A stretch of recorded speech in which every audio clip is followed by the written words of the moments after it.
Welcome back to The Middle Ground. Today, I want to talk about something that many people have addressed before, but I think it's starting to reach a breaking point. I'm talking about the silent tyranny of political correctness. Free speech is increasingly under scrutiny, from government laws being implemented in places like Canada and the cancel culture going after comedians. I want to see if we can respect that people have opposing opinions while also accepting that there are sensitive topics and language. Does someone's desire to not be offended beat someone's right to be offensive? Let's talk about it. Because the problem of political correctness that I'm talking about is a problem that is ageless. It's a problem that goes back, in fact, to ancient times. Since people have been using words, they have been using those words to shut down people who are using words that they don't like. See, now, I have an issue with the very foundations of political correctness. We now live in a time where freedom of speech is being oppressed in the name of avoiding offending people. But at what cost? Is it more important to make sure no one is offended than it is to risk being offensive? It has to be possible to maintain respect for different opinions while we dare to discuss the most sensitive subjects. That's the only way to learn and grow. If we stop people discussing, or in most cases even mentioning, a word or subject that risks offending someone, then we risk ending thought and development of ideas. But actually, I don't speak my mind. I bite my tongue every 30 seconds because I'm not a psychopath and I worry about the consequences. Yeah, okay. So, when I'm mugged, I hand over the money.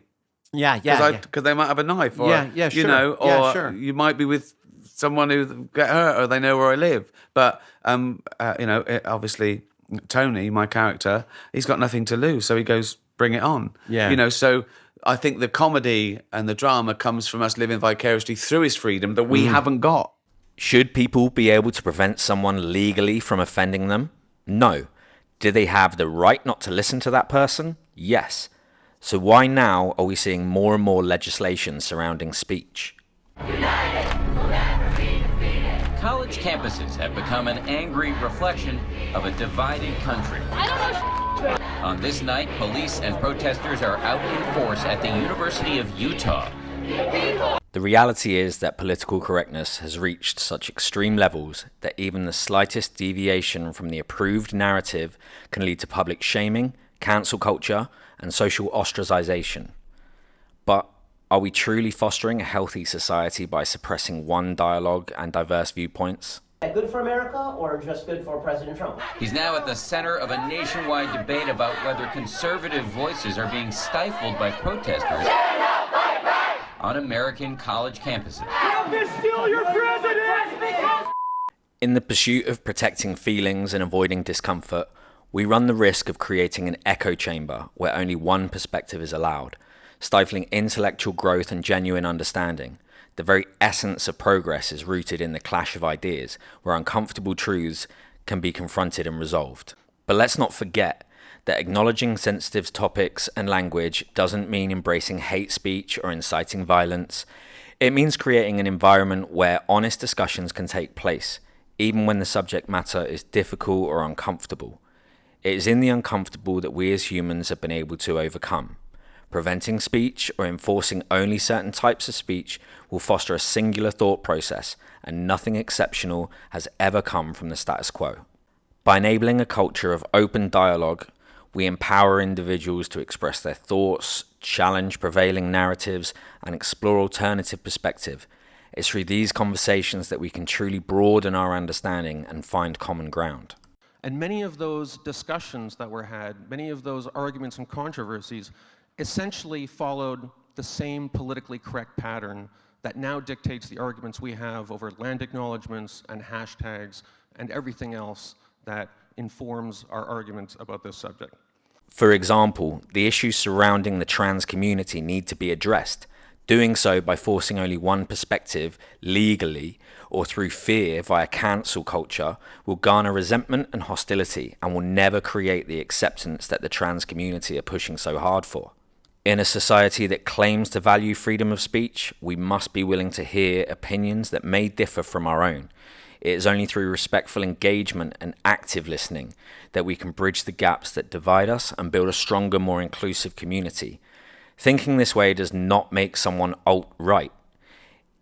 It would have only been a few years ago that the left-wing advocates would have been screaming for free speech, as it allowed them to voice their opinions, which back then would have not been considered mainstream.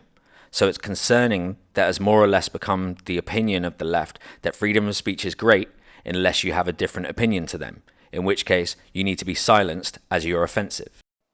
So I'll give you a big example. So I tweeted once, I'm your typical liberal, lefty, snowflake, champagne socialist, anti-racist, anti-sexist, anti-homophobic sort of guy.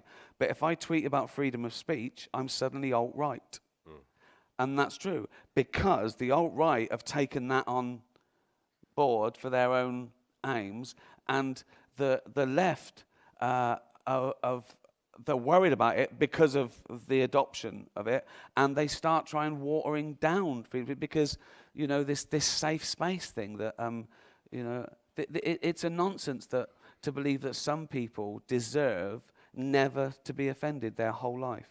Yes, I am advocating for the unrestricted exploration of sensitive topics and language, because I firmly believe that the path to resolution and development of this world lies in being able to hear varied opinions regardless of if you agree with them or not.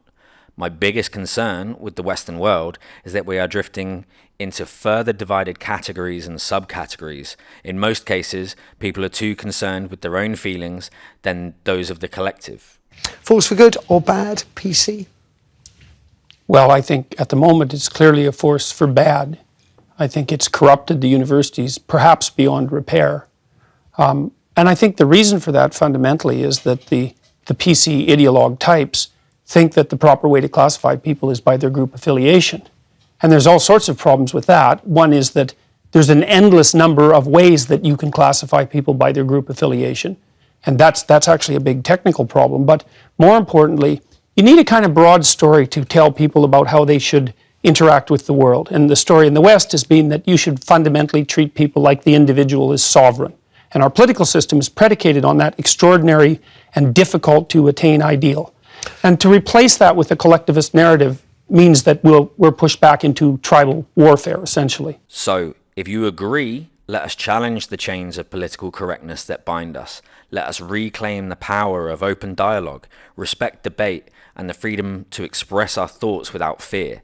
Together, we can create a world where diverse perspectives are celebrated and understanding triumphs over division. Well, it's probably as good a time as any to talk about how political correctness works in stand-up comedy, because some people think it's a free-for-all. You can say whatever you want on stage because of freedom of speech. That is not the case. There are rules and regulations that govern what I do. Basically, how political correctness works in stand-up comedy is, if you're directly affected by something or involved in something, you get a free pass. You're allowed to joke about that thing. So, for example, homosexual people can joke about being gay. Disabled people can joke about disability. Black or Asian people can joke about race. Those are the rules.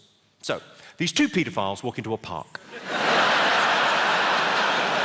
Thank you for listening as I tried to get my humble opinion across. Remember, it's the middle ground where we find balance, where freedom of speech and respect for diverse perspectives coexist. Until next time, hit that like and subscribe, and see you soon.